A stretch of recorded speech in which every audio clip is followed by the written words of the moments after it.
शंकर भगवान की, दुर्गा मैया की, गोस्वामी तुलसीदास महाराज की।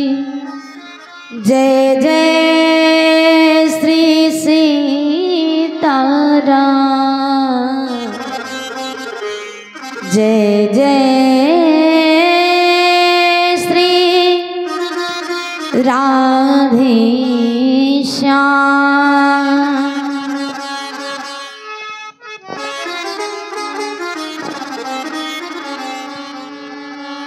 हरे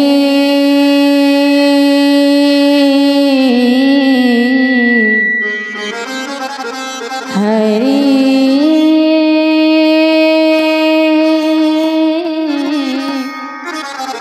हरे ओ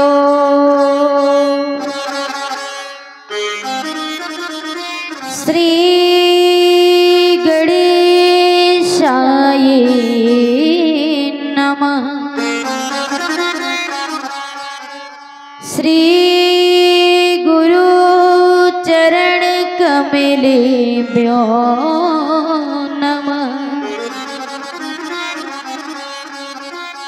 अखंड मंडलाकारम्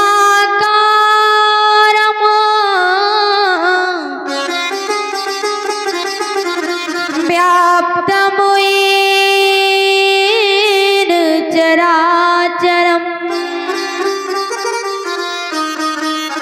तत्पदं दर्शितं येन तस्मै श्री गुरुवे नमः। रामाय रामभद्राय रामचंद्राय वेदसे रघुनाथाय नाथाय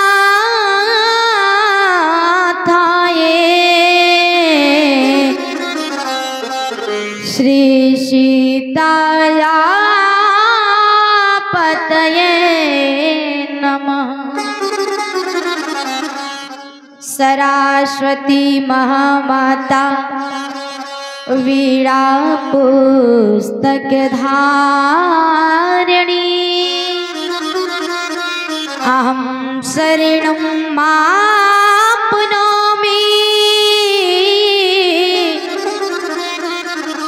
विद्यादानं देहि मे।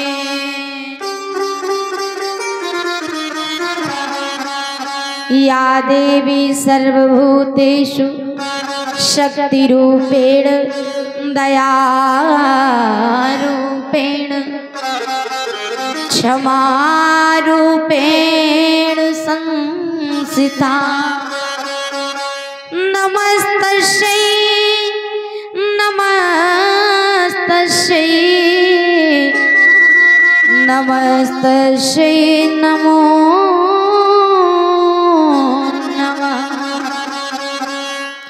अविलास यही पूजिवो हनुमान जी, मेरो मन राम को दास रहे। सिय राघव रूप निहारब की, इन नैनन में नित प्यास रहे। सुख पावे सदा भगवंत कृपा, नहीं राजस किसान रहे। अतुलसी कविता इस जूहा में, जब लो या शरीर में प्राण रहे। जिनकी सेवा भाव सौरणी हुई श्री राम, ऐसे श्री हनुमान जी को मेरा बारंबार प्रणाम, मेरा बारंबार प्रणाम। बोलिए रामचंद्र भगवान की, श्री शंकर भगवान की, प्रातः स्मरणीय इस कार्यक्रम के अध्यक्ष संरक्षक श्री राम कथा के अनंत अनुरागी अनंत रसिया भक्ति प्रवर अनंत बलवंत संत श्री हनुमंतलाल जी महाराज, जगत नियंता जगदाधार जगदीश्वर कोटि कंदर्प कवनीय कौशल्य ऐश्वर्धन पर ब्रह्म परमात्मा प्रभु श्री राम के चरणारविंद आचरण के अनुबंध आत्मा में अमराई के औनितल पर रखा तलौकिक आनंद को अनुमोदित कर अगड़ी तानिशों को आकर्षित कर शाश्वत मार्ग प्रस्त कर रहे मंचस्थ विराजमान इस मंदिर के प्रांगण में विराजमान सभी संत महापुरुष, मंच रूपी नैया का कुशल कारभार संभाल रहे हमारे परम आदरणीय परम सम्मानीय भागवताचार्य आदरणीय भैया वाजपेयी जी एवं जिनके मुखारबिंद से अभी आप लोग हरि कथा श्रवण कर रहे थे, ऐसे परम आदरणीय सम्मानीय किंकर जी महाराज। और अभी मुझको पता चला कि परम आदरणीय भैया वाजपेयी जी की ही भ्राताश्री जो कि आर्गन पर संगत दे रहे हैं, बड़ा ही सुंदर कुशल संचालन है। ऐसी बातें करते महाराज की ऐसे ढड़का देते जैसे रसगुल्ला ढड़क रहे हैं, पता नहीं चलता कि क्या कब कह जाए। और वैसे ही हमारे भैया जी आर्गन पर संगत कर रहे हैं, नाल पर बड़ी ही सुंदर ताल दे रहे हैं हमारे भैया जी, पैड पे झनकार दे रहे हैं आदरणीय भैया जी एवं इस कमेटी के सभी कार्यकर्तागण जो तन और मन और धन तीनों को लगा करके बड़ी संलग्नता से ये कार्य को पूर्ण करवा रहे हैं। आदरणीय हमारे चाचा दाऊ जी, आदरणीय हमारे चाचा नन्ना जी एवं मेरी आवाज को बहुत दूर दूर तक पहुंचाने का प्रयास कर रहे भैया साउंड सर्विस वाले, बड़ा ही सुंदर साउंड सर्विस है इनका। एक बार सेट कर देते हैं कथा भर चलता है, और अन्य प्रांतों में जाते हैं ना तो 10 बार कहना पड़ता भैया थोड़ी ठीक करो, भैया ठीक करो। और फिर भी पता चला कि 7 दिन की कथा हुई तो 8 दिन मुंह से फिर बोल नहीं निकलता, इशारों में बातचीत करनी पड़ती है। बोलो राजा रामचंद्र भगवान की। आइए आप सब लोगों का बहुत बहुत आभार व्यक्त। और आज विश्राम दिवस है, विश्राम दिवस की पावन बेला पर हम और आप सब लोग विराजमान हैं। आइए 2 बार हरि नाम संकीर्तन करें और इसके बाद जैसे श्री हनुमान जी महाराज की कृपा सभी लोग प्रेम पूर्वक प्रभु का नाम जपेंगे। मेरे तो आधार सीताराम के चरणार बिंद, मेरे तो आधार, मेरे तो आधार सीताराम के चरणार बिंद।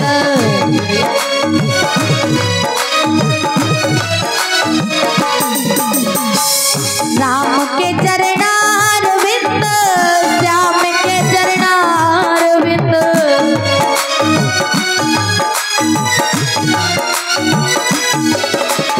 राम के चरणार बिंद, श्याम के चरणार बिंद।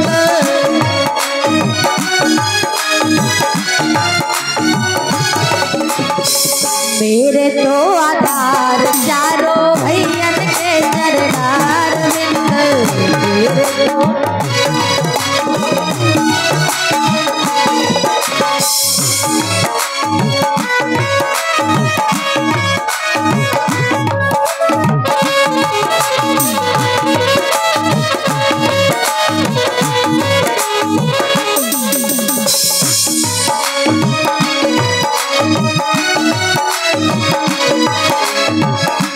राम सिया सुंदर करतारी, राम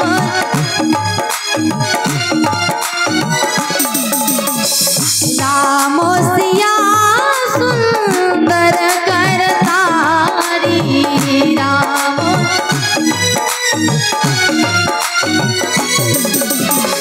संशय बिहाग उड़ावन हारी, संशय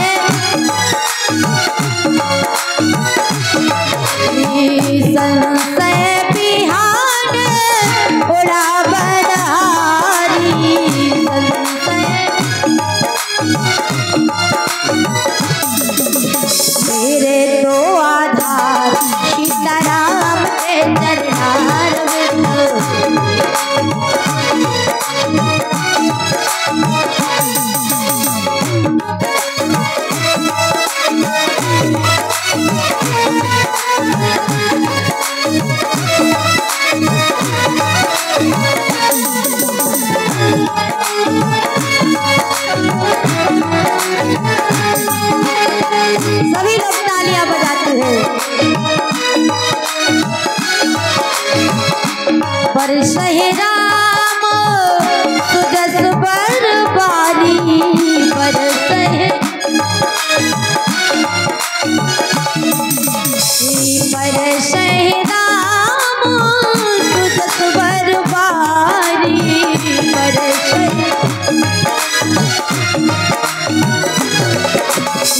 मधुर मनोहर मंगलकारी,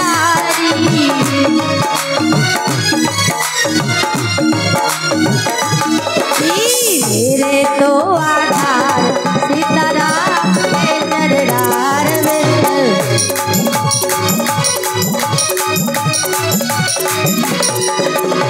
मेरे तो आधार सीताराम के दरबार में, मेरे तो आधार सीताराम के दरबार में, राम के दरबार में, राम के दरबार। बोलिए राजा रामचंद्र भगवान की। और धीरे बोलो गोस्वामी तुलसीदास जी महाराज की। और धीरे तनक बोलो हनुमान जी महाराज की। तनक और धीरे बोलो दुर्गा मैया की। क्या बात है, गुटकुआरा के लोग बड़ा उल्टा सुनते हैं। पता होता तो पहले दिन से यही क्रिया अपनाई जाती है। जय जय श्री सीताराम, जय जय श्री राधे श्याम। आइए, आज विश्राम दिवस है, पुख नक्षत्र है एवं मंगलवार का दिन है। और मंगलवार का दिन है, कोई भी दिन कैसे गया हो, और मंगलवार के दिन सब मंगल ही मंगल है। दिन भी मंगलवार का है और जो कथा चल रही है वो भी कैसी है। बोले मंगल करण कलिमल हरण तुलसी कथा रघुनाथ की। दिन मंगलवार, कथा मंगल करने वाली। और कथा किसकी है? बोले वो भी मंगल भवन अमंगल हारी, मंगल भवन मंगल भवन अमंगल हारी।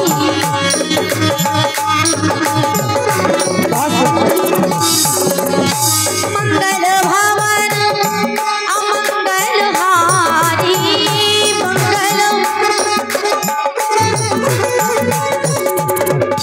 मंगल भवन अमंगल हारी, मंगल भवन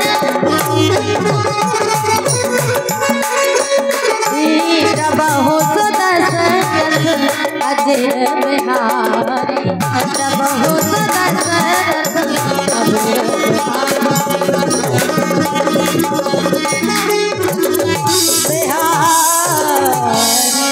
दिन मंगलवार, मंगल करने वाली कथा। और जिसकी कथा हो रही है उसका नाम भी कैसा, मंगल भवन अमंगल हारी।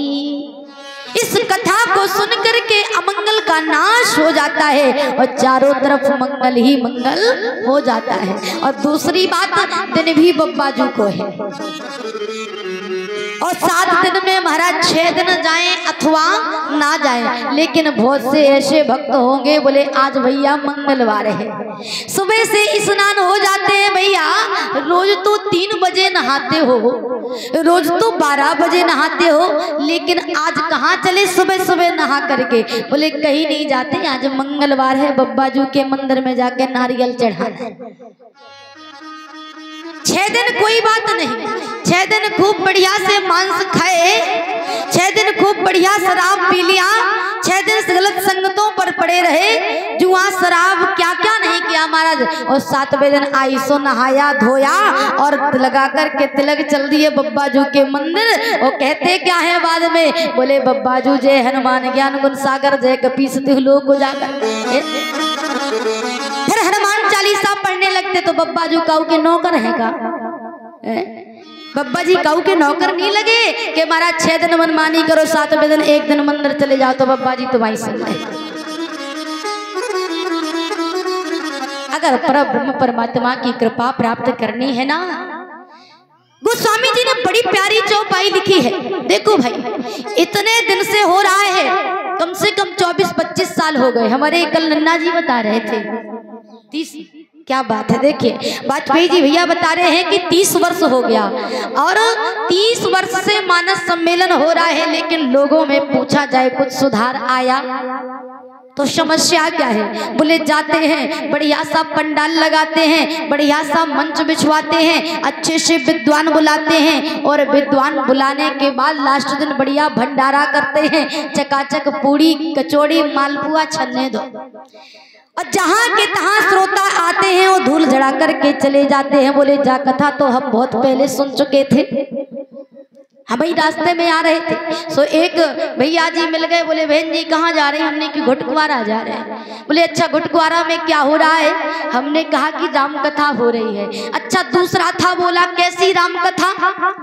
पहले वाले ने कहा तुम्हें नहीं पता कैसी राम कथा? बोले हमें पता है, हम बता दें। सो हमने कि भैया तुम्हें ही बता दो कैसी राम कथा। बोले सुनो तो। आज उसने एक ही मिनट में राम कथा कह डाली। क्या कहता है? बोले एक राम एक रावण ना। ध्यान से सुन लियो, एक ही मिनट की कथा है। एक राम एक रावण ना, एक छत्री एक ब्राह्मण ना, और उनने उनकी नार हरी, उनने उनकी नाश करी। सो तनक बात को बात ना, और तुलसी लग गए पोथन ना। बोले यही रामचरितमानस। हमने कि भैया धन्य है, तुमने 1 मिनट में सुना दी, ना विदाई ली ना दक्षिणा ली, कुछ भी नहीं। वो हम लोग को बुलाने के लिए तो लोगों को क्या क्या करना पड़ता है। निवेदन करें, रामचरितमानस सब जानते हैं, सब पढ़ते हैं। अभी भी संस्कृति जिंदा है हमारे घरों में। अभी भी लोग घरों में, कई घरों में रामचरितमानस का पाठ किया जाता होगा। कई घरों में संध्या के समय रामचरितमानस पढ़ी जाती होगी। लेकिन इसका उद्देश्य क्या है? 30 साल हो गया, 60 साल भी हो जाए, लेकिन अगर जीवन में परिवर्तन नहीं आया तो कोई फायदा नहीं है। निवेदन कर दे, प्रयागराज चल रहा है कुंभ का मेला, और कुंभ के मेले में बहुत से खोया पाया शिविर लगे हुए हैं, बहुत से भूले बिसरे शिविर लगे हैं। बोले इनमें होता क्या है? बोले महाराज जो कहीं अपने परिवार से बिछड़ जाता है तो उसको उस शिविर में ले जाकर के अनाउंसमेंट किया जाता है, राम सिंह भैया कहाँ हो?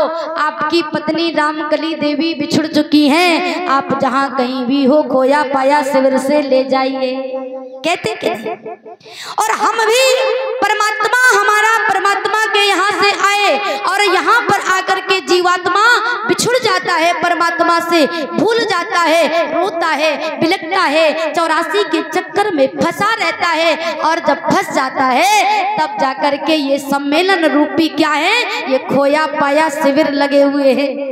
ये सम्मेलन क्या है? सम्मेलन भूले बिसरे शिविर हैं। इनमें जीवात्मा को परमात्मा से जोड़ा जाता है, मिलाया जाता है, याद करवाई जाती है कि भैया तुम कहाँ से आए थे और कहाँ जाना है। क्यों? क्योंकि जाना तो सभी को है, जाना सबको है। बड़ा ही सुंदर एक बुंदेली भजन है, कहते हैं हमारे यहाँ पहले विवाह होता था और विवाह के बाद गौना किया जाता था। और अब तो क्या है कि अब महाराज ये मोबाइल चल गए तो वीडियो कॉल में बिटियां सारी ससुराल देख लेती हैं, सास को देख लेती, जेठानी को, देवरानी को, सबको पहचानने लगती। लेकिन पहले के समय में मोबाइल नहीं था। विवाह हुआ, विवाह में 7 फेरे पड़े, उसके बाद कुछ दिन के लिए रेस्ट किया गया। फिर जब गौना हुआ, विवाह में विदाई नहीं होती थी, गौना में होती थी। और जब गौना होता था तो रोना पड़ता था, गौना में रोना धोना होता था, लेकिन जाना तो पड़ेगा। जब सब बेटियां जाती हैं अपने पति के पास, इस जगत में जो विवाह होता है तो अंततः गत्वा उसका परिवार कौन सा है असल में, क्योंकि जब छोटी रहती है तो पिता का घर का परिचय देती है और बड़ी हो जाती है तो भाई का परिचय देती है, अब विवाह के बाद बोले महाराज पति का परिचय देती है। लेकिन वास्तविक घर कौन सा है? बोले वास्तविक घर है पति का। जगत के लोगों की जो बिटियां विदा होती हैं अपने पति के पास जाती हैं और सारे जगत के लोग जब विदा होते हैं तो उस जगत पति के पास जाते हैं, जगत पति उसका घर है। तो तब तो रोना धोना मचता है। कैसे? कहते हैं अरे बुरो लगे चाहे नो जू, जब भी गोना होता तब भी रोना पड़ता, और उसी प्रकार जैसे संसारिक विदाई होती है तब भी रोते हैं और परमात्मा के यहाँ जाते हैं तब भी रोते हैं। कैसे? अरे बुरो लगे चाहे नो जू, एक दिन गोनो नो जू।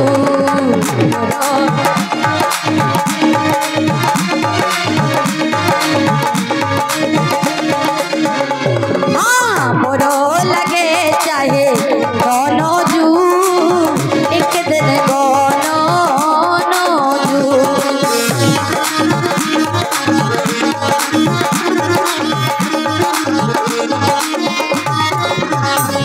सभी लोग तालियां बजाते हुए, यही जीवन की सच्चाई है।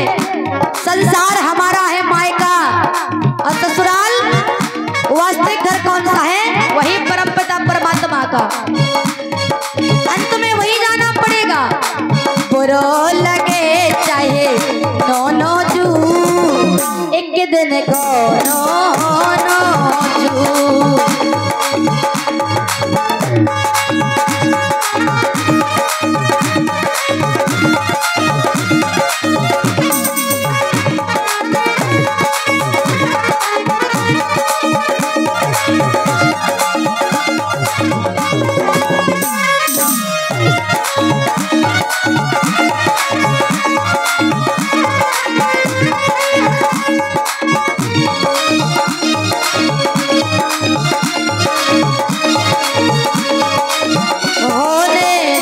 होगा क्या अंत में? आए ले बउआ लौटत नैया, आए ले बउआ,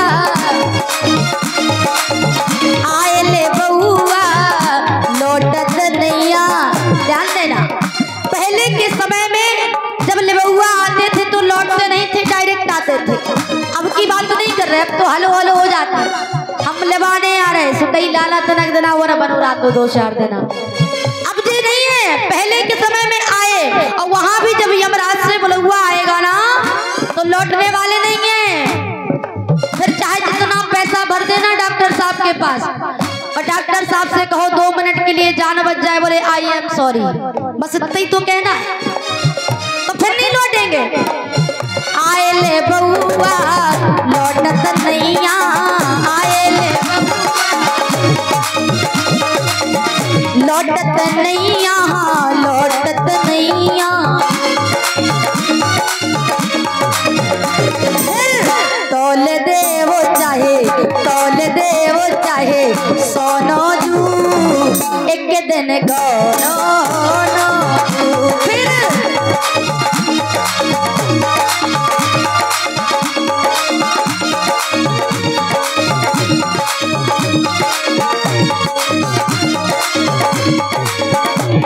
लगे चाहे गोनो जू, एक दिन गोनो जू।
फिर बुरो लगे चाहे नो नो जू, एक दिन कहो नो नो जू।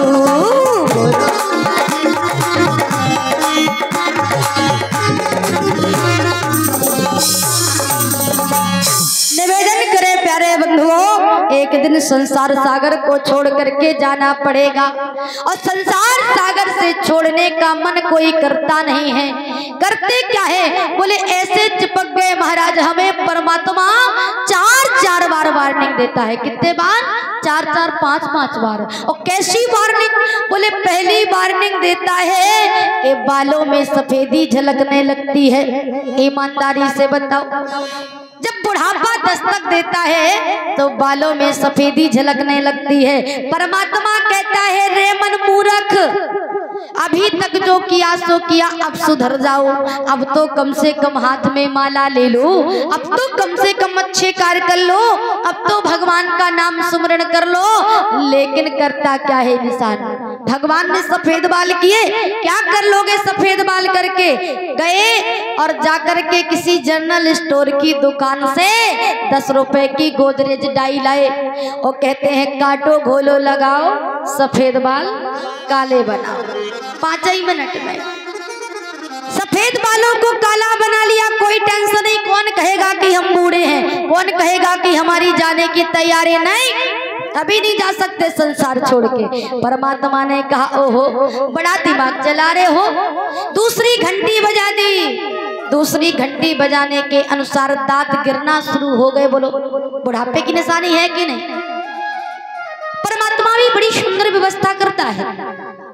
कहते हैं जब बच्चा पैदा नहीं होता, माँ के गर्भ में होता है ना, तो परमात्मा ऐसी दुग्ध धार निकाल देता है कि बच्चे का पालन पोषण होता रहता है पेट के अंदर ही।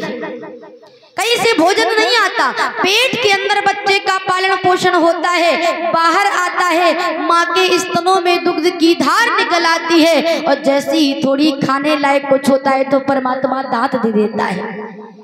और जब जठराग्नि मजबूत हो जाती है तो मजबूत वाले दांत देता है और जैसे ही खाना पीना पचना कम हो जाता है तो उन दांतों को फिर से छीन लेता है परमात्मा और कहता है अब वेदांती बनकर भगवान का भजन करो। परमात्मा दांत छीनना शुरू कर देते हैं। लेकिन दुनिया के लोग बड़ी समझदार, जाएंगे किसी डेंटिस्ट के पास और दांत लगवा के आ जाएंगे पूरी फुलबत्ती सी। कौन कहेगा कि हम बूढ़े हैं, अभी नहीं जाना, अभी तो बहुत जीना है। भगवान ने कहा कोई बात नहीं। तीसरी घंटी बजा दी भगवान ने, आंखों की रोशनी कम कर दी, भैया अब संभल जाओ, अब तो भगवान का नाम जप लो। तो लोग करते क्या है, चश्मे वाले के पास जाकर बोले भैया अच्छा वाला कोई नंबर का चश्मा लगा दो कि खूब दूर का दिख रहे। चश्मा लगा करके भगवान की घंटी इग्नोर कर दिया। चौथी घंटी लगाई, कानों में सुनना कम हो गया। कहो दरी तो सुनाई देता है बरी। परेशान हो जाते हैं घर वाले, इशारों से बात करते हैं, लेकिन फिर भी व्यक्ति हार नहीं मानता, जाएगा किसी डॉक्टर के पास, कानों में मशीन लगवा लेगा। अब क्या कर लोगे? भगवान ने 4-4 बार वार्निंग दिया, बाल सफेद कर दिए, नहीं सुना। कान में सुनाई कम दिया, इग्नोर कर दिया। बालों में सफेद किया, इग्नोर कर दिया। दांत गिरना शुरू, इग्नोर कर दिया। आंखों में कम दिखाई दिया, इग्नोर कर दिया। लेकिन जब भगवान घंटी नहीं बजाता, 5वीं बार भगवान सीधे घंटा बजाता है और कहता है कि अब एक क्षण भी मांगे से मिलने वाला नहीं है और सीधा पर जाना पड़ेगा, फिर चाहे कुछ भी छूटे और चाहे कुछ भी नहीं। तो इसीलिए कहते हैं कि भैया हो जाना तो सबको है, एक ना एक दिन हमको भी जाना है, आपको भी जाना है। चाहे जितना अमृत स्नान कर लो लेकिन अमर नहीं होगे, मरना तो पड़ेगा ही। इससे अच्छा तो यही अमृत बरस रहा है, ये क्या किसी कुंभ मेला से कम है? ये भी तो महाकुंभ के जैसा है महाराज। कथा प्रसंग चल रहे हैं, संतों का दर्शन हो रहा है, राम नाम रूपी गंगा बह रही है, और क्या चाहिए? यहाँ भी तो त्रिवेणी का संगम चल रहा है। लेकिन कुछ सुधारने की आवश्यकता है। अगर यहाँ तक आए हैं तो कुछ ना कुछ लेकर के जाना परम आवश्यक है। यहाँ तक अगर आए हैं 30 साल हो गया मंच को चलते चलते, तो कुछ ना कुछ सुधारना जीवन में जरूरी है, कुछ ना कुछ ले जाना जरूरी है। अब थोड़ी सा शब्दों में भी परिवर्तन कर दिया हमने। एक बार कहा, एक जगह गए, हमने कहा कि कुछ ना कुछ ले जाना जरूरी है, यहाँ तक आए हो तो कुछ ना कुछ लेके जाओ। और कथा से जैसे ही नीचे उतरे सोमई चप्पल गायब। जिनके यहाँ पे गए थे सेठ जी ने कहा क्या हुआ? हमने कहा चप्पल कोई ले गया। बोले कोई बात नहीं, अभी चलते हैं दूसरी चप्पल लेके आते हैं। दूसरी लेके आए और मंच से दूसरे दिन उतरे, चप्पल गायब। तीसरे दिन सेठ जी ने कहा चप्पल के पास किसी को बिठाएंगे, कौन है 2 दिन से चप्पल चुराए जा रहा है। जैसे ही पास में गए, चप्पल चोर आया, व्यक्ति कुर्सी डाल के बैठा। चप्पल चोर ने चप्पल में हाथ रखा, उस व्यक्ति ने हाथ पकड़ लिया।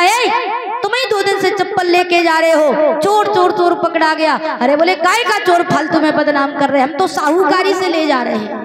बोले 2 दिन से तुम ही ले जा रहे? बोले हाँ हम ही ले जा रहे 2 दिन से। बोले क्यों? बोले इसीलिए ले जा रहे, मंच से रोज बैठ के दीदी कहती यहाँ तक आए तो कुछ लेके जाओ लेके जाओ, जब कछु नहीं मिला तो चप्पल ही लेके चले गए। करे तो खा करे तो निवेदन करें कि, लेकिन ऐसी बात नहीं है, गुटकुआरा के लोग हैं, बहुत समझदार है। बोलो रामचंद्र भगवान की। लेकिन यहाँ तक आए हो तो कुछ शिक्षा लेनी पड़ेगी। अभी आप लोग श्री हनुमान जी महाराज की चर्चा श्रवण कर रहे थे। हनुमान जी महाराज कौन है? हनुमान जी महाराज जिनके लिए कहा गया हनुमान, जिनके अंदर मान का अभिमान ना हो वही हनुमान कहते हैं। देखो भाई, आज का व्यक्ति पहले अपनी पूंछ को आगे रखता है, आगे। हनुमान जी महाराज की कितनी बड़ी पूंछ है? बोले जितनी बड़ी चाहो उतनी बड़ी पूंछ है। लेकिन हनुमान जी महाराज ने कभी पूंछ अपनी आगे नहीं रखी। हनुमान जी महाराज ने पूंछ माने होता है प्रतिष्ठा। यहाँ भी लोग बैठे और सबई के पूंछ है, अब सब अपने अपने पीछे देखने लगो। बोले हम पे पूंछ कब से लग गई? तो लगी है, बस फर्क इतना है, किसी की अपने घर में पूंछ, किसी की अपने परिवार में पूंछ, किसी की अपने मोहल्ले में पूंछ, किसी की अपने गांव में पूंछ और किसी की अपने जिले में पूंछ है। पूंछ तो सबके लगी है, हनुमान जी महाराज के भी लगी है। लेकिन हमारी विडंबना है कि हम अपनी पूंछ को आगे करके रखते हैं, तभी हम डगमगा जाते हैं। हनुमान जी महाराज ने अपनी पूंछ को पीछे कर लिया, इसलिए हनुमान जी महाराज संभल गए। जब लंका जलाई तो लंका जलाने के बाद माता जानकी जी के पास गए और जानकी जी के पास जाकर के मैया जानकी जी ने पूछा, बोले लंका जला के जली ही नहीं,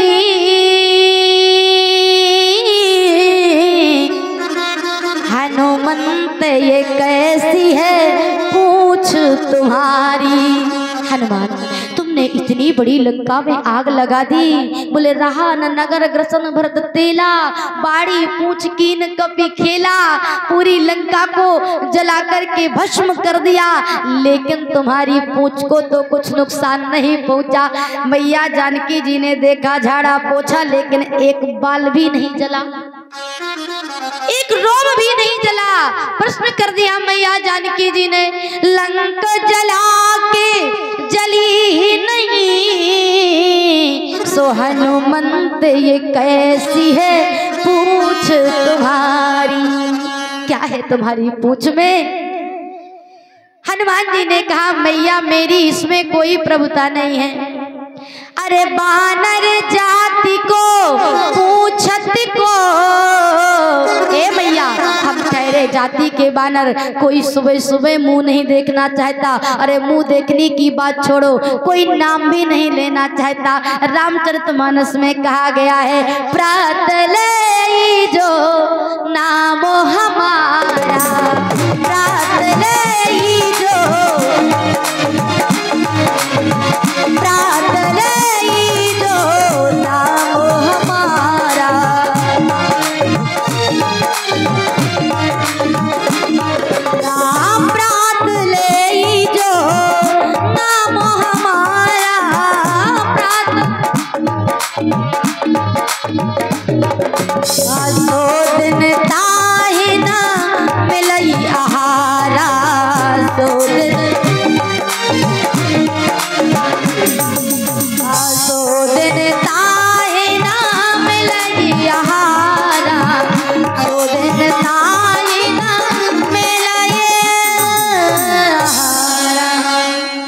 गोस्वामी जी लिखते हैं कि जो बंदरों का सुबह नाम ले ले प्रात ले ही जो नाम हमारा। हनुमान जी ने कहा मैया बंदरों को पूछता कौन है, लेकिन मैया आपने कहा कि लंक जरा के जरी ही नहीं। अरे हनुमंत ये कैसी है पूछ तुम्हारी, तो बताऊं मैया बानर जाति को पूछत को। अब पूछ कब है, बोले प्रभु राम के पीछे है पूछ हमारी, प्रभु राम के पीछे है पूछ हमारी। अरे हम बानरों को पूछता कौन है, लेकिन बस यही प्रभुता है प्रभु की कि हमने अपनी पूंछ को पीछे रखा, आगे नहीं किया, इसलिए पूंछ का बाल बांका नहीं हुआ। हनुमान जी महाराज अपनी पूंछ को छिपाते हैं, पूंछ माने प्रतिष्ठा। हनुमान जी अपने आप को छिपाते हैं और आज के लोग अपने आप को छपाते हैं। कहाँ टीवी में छप जाए, कहाँ अखबारों में छप जाएं, टीवी की सुर्खियों में, पेपर की न्यूज में हम निकल जाएं, हमारा नाम इधर उधर हो जाए। लेकिन हनुमान जी महाराज जब सीता जी की खोज के लिए सारे बंदर जाने लगे तो सब एक एक करके जा रहे हैं। हनुमान जी महाराज प्रभु का चिंतन करते हुए शांत मुद्रा में पीछे बैठे हैं और सब प्रभु की कृपा पा करके, प्रभु से बल पा करके चले। सब प्रभु का बल पाया, कृपा पाया। हनुमान जी को लगाने की कहीं स्टॉक ना खत्म हो जाए तो हमें क्या मिलेगा। हनुमान जी तो बैठे रहे और जब सारे बंदर चले गए तो बोले पाचे पवन तनय सिर नावा, पाचे पवन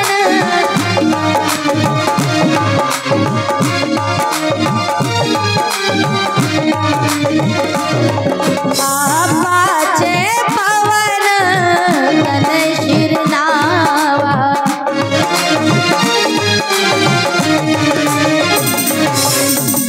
पाचे पवन तनय सिर नावा, पाचे जान का जो प्रभु निकट बुलावा, जान का जान का जो प्रभु निकट बुलावा, प्रभु निकट बुलावा, प्रभु निकट बुलावा। सारे बंदर प्रभु का बल पा करके गए, कृपा पा करके गए। हनुमान जी महाराज घबराए नहीं और आज भंडारे को प्रसाद ही बटत होए तो महाराज ऐसो लगत कहूँ दोना खत्म ना हो जाए, कहूँ प्रसाद खत्म ना हो जाए, काला जाम खत्म ना हो जाए तो एक दूसरे को धक्का मुक्की करते हुए कुचलते हुए और आगे की लाइन में खड़े हो जाते हैं। कहूँ पूरी ना मिली तब तो गड़बड़ हो जाएगी। लेकिन धन्य हो हनुमान जी महाराज ने किसी को रौंदा नहीं, कुचला नहीं, आगे नहीं बढ़े, शांत मुद्रा में पीछे बैठे हैं। और पीछे जैसे ही बैठे हैं तो निवेदन करें, जब हम आगे आगे नहीं करते ना, सबको देखते हैं ना, तो परमात्मा फिर हमको देखता है। जो पीछे रहता है, जो मान को पीछे रखता है, पूंछ को पीछे रखता है, परमात्मा उसको देखते हैं। अरे क्या हुआ अगर हम भगवान को नहीं देख पाएंगे, अगर मन अच्छा हुआ, मन निर्मल हुआ, कपट नहीं है तो परमात्मा स्वयं हमको देखेगा। क्या हुआ अगर हम मंदिर नहीं जा सके, क्या हुआ अगर हम चारों धाम नहीं कर सके, अगर मन निर्मल है तो परमात्मा खुद चलकर हमारे पास आवेगा।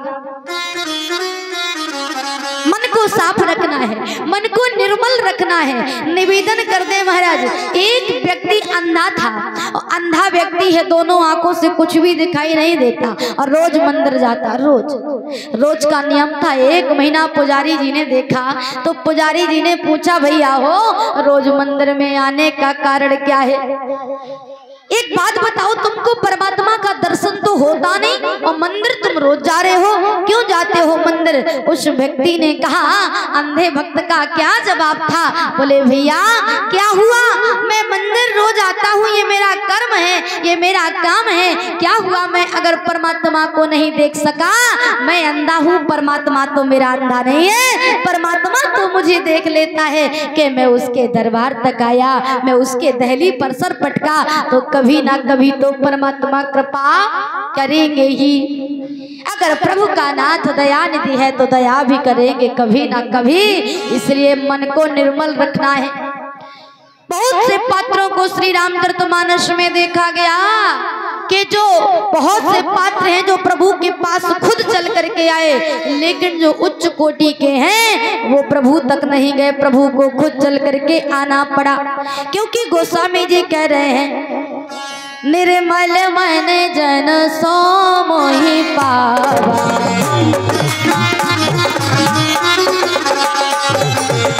निर्मल मन जन सो मोहि पावा,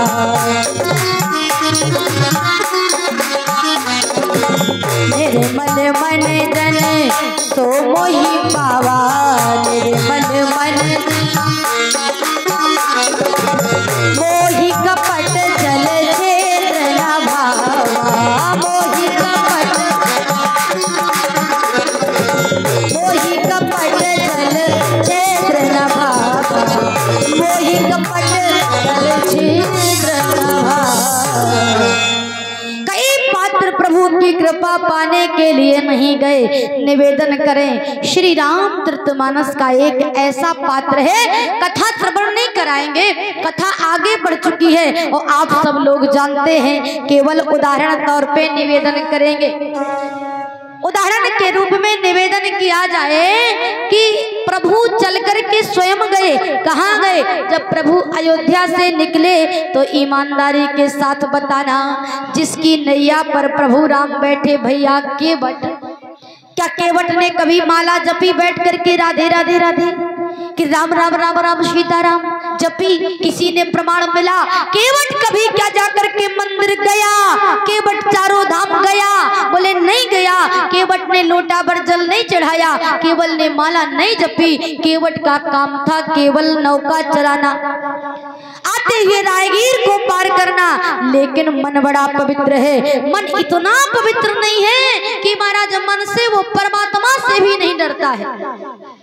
लोग परमात्मा से डर जाएं, परमात्मा की बात छोड़ो, कोई नेताजी भी आ जाए ना तो लोग सुटपुटा जाते, डर जाते। नेताजी आए भैया शांत रहियो, कछु उल्ट पटांग कह दो तो फिर अगली बार मुश्किल पड़ते।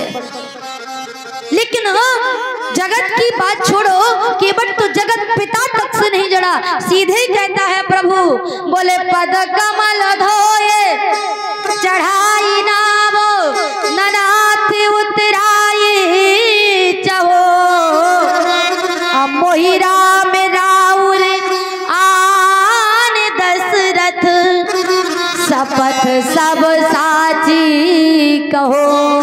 सरकार, मेरा जो नियम है मैं उस नियम पर अटल रहूंगा। अरे आप मेरे घाट पर आए हैं, थोड़ी सी शंका हो गई है, थोड़ा सा मन भ्रमित हो गया है कि आप वही हो जो जड़त्व से चैतन्यता प्रदान होती है। तो निवेदन करें प्रभु, मेरा कहना है अगर पार जाना चाहते हैं तो चरणों को धुला लो, फिर इसके बाद आप पार बिठा लूंगा, पार कर दूंगा। बोले अगर चरणों को नहीं धुलाया? बोले नहीं धुलाया तो खड़े रहो, कौन हमारे बाप की अटकी है? तुम्हारे बाप की अटकी हो तो पार कह देना कि चरण धुला लो फिर पार कर दो। और इतना ही नहीं, बोले पद कमल धोए, जब तक धो नहीं लूंगा चढ़ाई नाव तब नाव में बिठा लूंगा, और नहीं किया तो चढ़ाई नाव न नाथ उतराई चाहो, मोहि राम राउर। सरकार आपकी कसम और आपके बाप की कसम, बिना चरणों को धोए मैं नौका में नहीं बिठा सकता। कभी माला नहीं जपी, कभी मंदिर नहीं गया, चारों धाम नहीं गया, केवल कर्म कर रहा है और कर्म करते हुए मन निर्मल है और प्रभु के पिता तक की कसम खा गया। अंतत्वा गत्वा प्रभु से टकरार हुई प्रेम में, और इतना तक कह दिया, प्रभु जानते हो अगर आप चिंता कर रहे हो ना कि मैं पार उतारूंगा तो उतराई लूंगा, नहीं नहीं नहीं नहीं उतराई नहीं लूंगा। क्यों? बोले कि प्रभु हम और आप एक ही जाति के हैं। लक्ष्मण जी ने सुना, कहा कही केवट फिर से कहना। केवट ने कहा हम और आप एक ही जाति के हैं। बोले दिमाग खराब है का? अरे 2 टके का मजदूर, केवट नाव चलाने वाला, और कहा चक्रवर्ती अवध नरेश महाराज दशरथ के पुत्र, और जिनके लिए कहता है एक ही जाति के हैं, क्या ये संभव है? केवट मुस्कुराया, बोले अपने भैया से पूछ लो, ये तुम्हारे बस की बात नहीं है। हम और तुम एक ही जाति के हैं सरकार, बस अंतर इतना है मेरी पोस्ट थोड़ी छोटी है और आपकी पोस्ट बड़ी है। कैसी है पोस्ट? आज परब्रह्म परमात्मा केवट ने कहा सरकार मैं गंगा का केवट हूँ और आप भवसागर के केवट है, बस अंतर इतना ही है, फर्क इतना ही है। तो जब आज मैं तुमसे उतराई नहीं लूंगा और कल जब मैं आपके घाट आऊं, सो बोले आऊं जो तिहारे घाट, सो मोहू को उतारिए, बस इतना करना कि मुझे भी पार कर देना। ये कौन? केवट कह रहा है। क्यों? क्योंकि इसके मन में निर्मलता है। अब कहते हैं निर्मल मन जन सो ही पावा,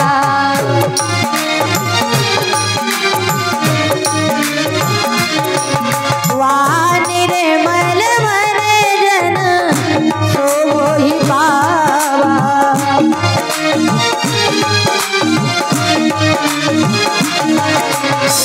मोही कपट छल छेद न भावा,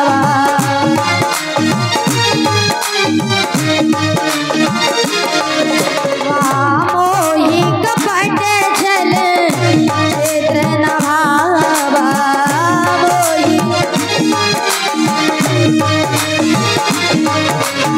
परमात्मा कहते हैं जिनका मन निर्मल होता है वो मेरा भक्त होता है। एक और भक्त के पास गए, करती क्या है? प्रभु का नाम, केवल गुरु की कृपा से नाम जपा। अब परब्रह्म परमात्मा वहीं पहुंच गए। किसके यहाँ? शबरी के यहाँ। क्या खाया? बोलो भाई, क्या खाया? सबरी के यहाँ प्रभु ने सुंदर सुंदर कंदमूल फल बेर खाए, 56 भोग नहीं खाए। हम और आप 56 भोग लगाते हैं जब व्रत रहते हैं ना, तो व्रत रहते हुए कहते हैं आज हम व्रत हैं भैया, करैया काय को चढ़ी, बोले करैया में पूरी कचौड़ी मालपुआ रबड़ी जलेबी सब बन रही, और पूछा जाए तो कहते व्रत हैं। तो जो करैया काय चढ़ी, बोले फलाहार बना रहे, और फलाहार के नाम पे फलाहार चलता है। तो निवेदन करें, शबरी मैया के यहाँ प्रभु गए, 56 भोग नहीं लगाया। क्या लगाया? बोले मीठे मीठे फल लेकर के आई, और प्रभु से कहती क्या है? प्रभु आइए सरकार, अरे मेरी झोपड़ी के भाग आज खुल जाएंगे, राम आएंगे, मेरी झोपड़ी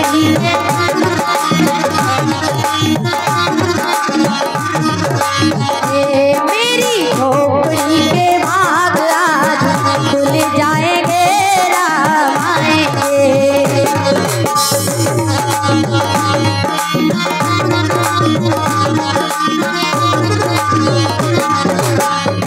राम आएंगे, आएंगे, राम आएंगे,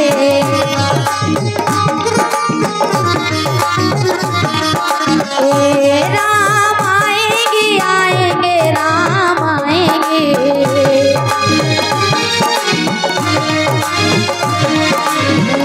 मेरी झोपड़ी के भाग आज खुल जाएंगे, राम आएंगे।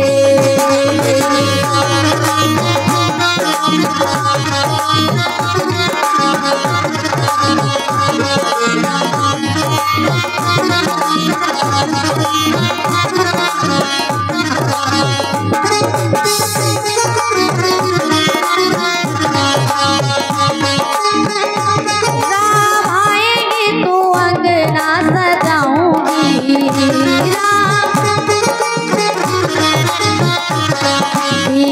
दीप जला के दिवाली मैं मनाऊंगी,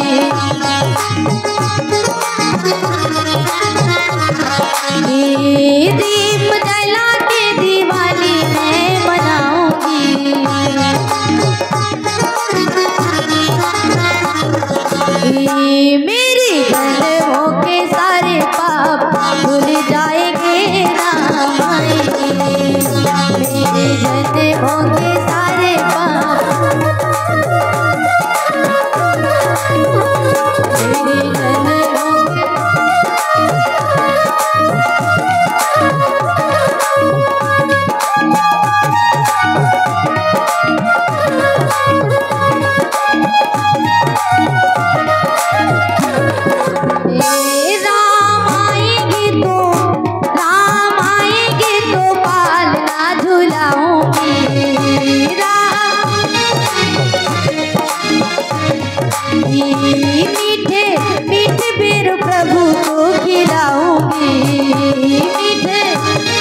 झोपड़ी के भाग आज खुल जाएंगे राम आएंगे, तेरी झोपड़ी के भाग आज खुल जाएंगे राम आएंगे।